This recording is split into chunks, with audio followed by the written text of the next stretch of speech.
Яңалыклар чыгарылышы үз эшен башлап җибәрде. Студияда Алина Валиева, исәнмесез?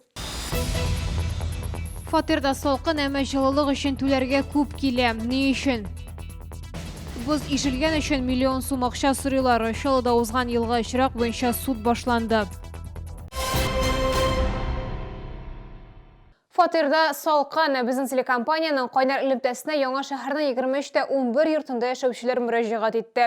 Кыш җылы булса да, фатирларда салкын, батареялар җылытылмый диярлек, ә күп катлы йорт үзе күптән капиталь ремонт таләп итте дип зарлана шәһәрдәшләр. Тулырак халдагы сюжетта.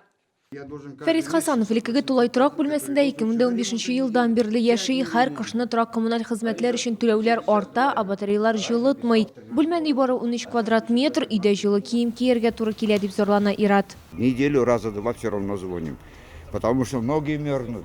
Батарейки чуть ли сколько, я им задаю вопрос, сколько должно, говорит, эта температура должна быть. Норматив какой-то у вас есть?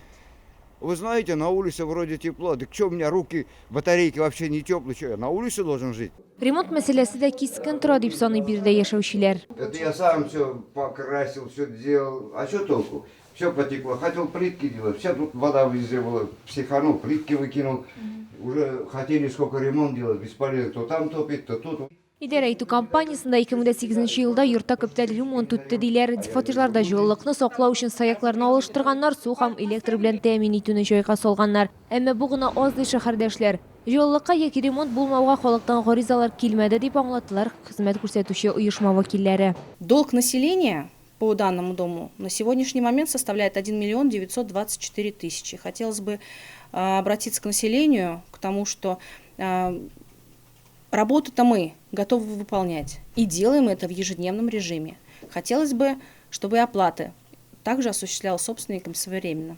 Торакчылар шәһәрдәшләргә гаризаны хезмәт күрсәтүче оешмага калдырырга тәкъдим итә. Идарә итү оешмасында тәүлек буе диспетчер эшли. Анда һәркем үз проблемасы белән мөрәҗәгать итә ала. Лилия Гатина, Диана Мулярова, Фәнис Иксанов, Яңалыклар. Татарстанда файдалы торак коммуналь хуҗалык мәгълүмат ресурсы эшли башлаячак. Анда әлеге тема буенча барлык кирәкле мәгълүмат тупланачак.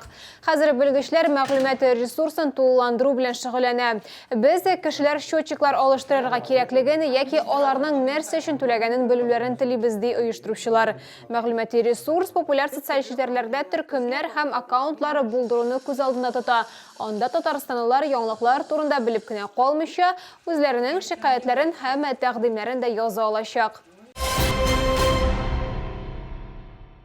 Былтыр ишелеп төшкән боз аркасында быел да сәламәтлек белән проблемалары. Чаллыда идарә итү компанияның баш инженерына карата эш буенча суд процессы башланды. Ул йорт белән идарә иткәндә үз вәкаләтләрен тулысынча башкармауда һәм гражданнарның куркынычсызлыгын тәэмин итмәүдә гаепләнә. Бер ел элек шәһәрдәшебезгә 5нче кат балконыннан боз төшә. Зыяны күрүче әле дә тернәкләндерү курсларын уза. Үз белдеге белән төзелгән йорт түбәләре законсыз гына түгел, куркыныч та. Исегезгә төшерәбез, бер ел элек 79 яшьлек пенсионер ханымга боз сөңгесе ишелеп төшә. Шәһәрдәшебез оныгы белән 50-12 йорты яныннан барган. Оныгы алдан барып бала зыян күрмәгән, ә хатын-кыз реанимациядә ятып чыккан. Там 12 ребер сломано был на тот момент. Сейчас постоянно уж беспокоят ребра. Компрессионный перелом позвоночника, осистые отростки позвонков, там переломаны, лопатка была сломана. Сейчас уж как бы так и осталось уж, никаких операций не делали. Туганнар әйтүенчә, зыян күрүче шәһәрдәшебез һаман да дәвалана, шуңа да ул суд утырышына килә алмады. Аның күрсәтмәләрен гаепләү ягы укыды. Мы с внучкой Абдулиной зашли в арку дома 5012, которая расположена между 24 и 25 подъездами дома. Когда они вышли из арки, в этот момент на Абдулину упала глыба льда, отчего она потеряла сознание и упала. В дальнейшем, в конце февраля 2019 года, Абдулина пришла в сознание в БСМП. Гаепләнүче 51-нче торак эксплуатация участогының баш инженеры, ул үз гаебен танымый. Үз белдеге белән төзелгән кыйыклар өчен фатир милекчеге җавап бирә. Димәк, һәркемнең балконыннан ишелгән шул җавап тотырга тиеш ди ул. Әмма идарә итү компаниясе йортның торышын һәм кешеләрнең иминлеген контрольдә тотырга тиеш ди юрист. Балкон милекчеге дә җавап тотырга тиеш дип билгеләп үтте белгеч.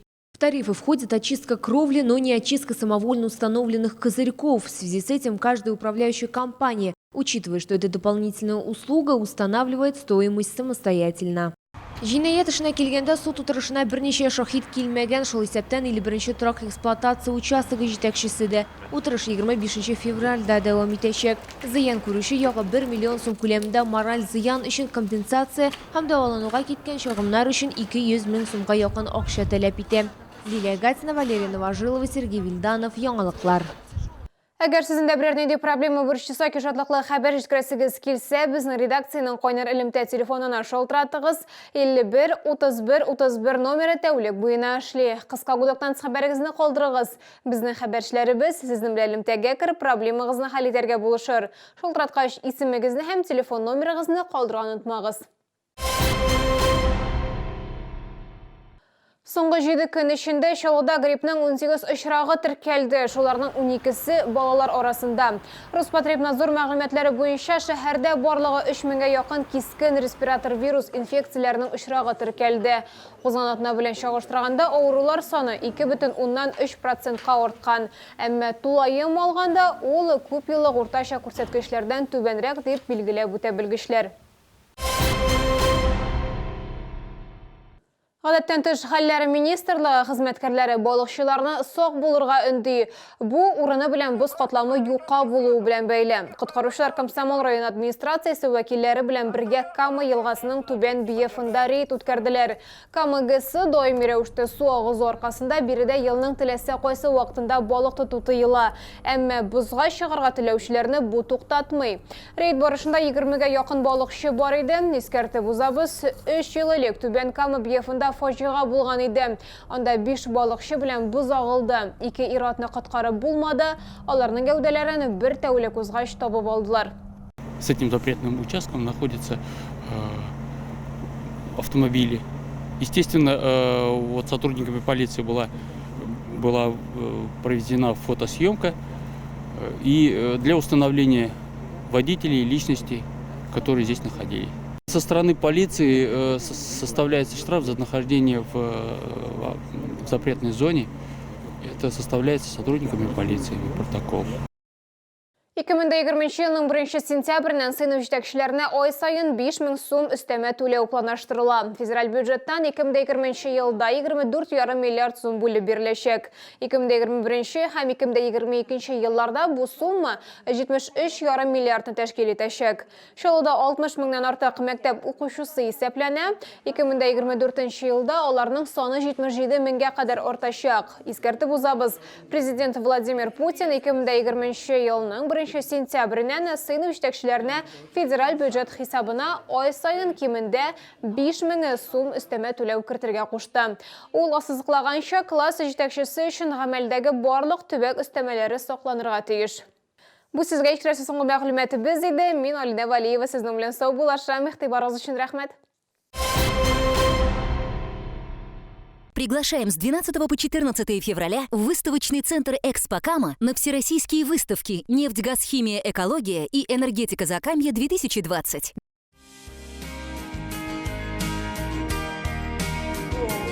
Пап, что с тобой? Заботиться о самых близких теперь легче. С компьютерной томографией в Татклиник. Запись по телефону 78 03 03. Полное обследование, лечение, санаторные путевки в клинике-санатории Набережные Челны. Праздничные акции. Подробности по телефону 56 53 18. Компания «Стройснабрегион» предлагает газобетон, железобетонные изделия, кирпич. «Стройснабрегион» – надежный партнер в строительстве. Телефон в Набережных Челнах 75 00 65.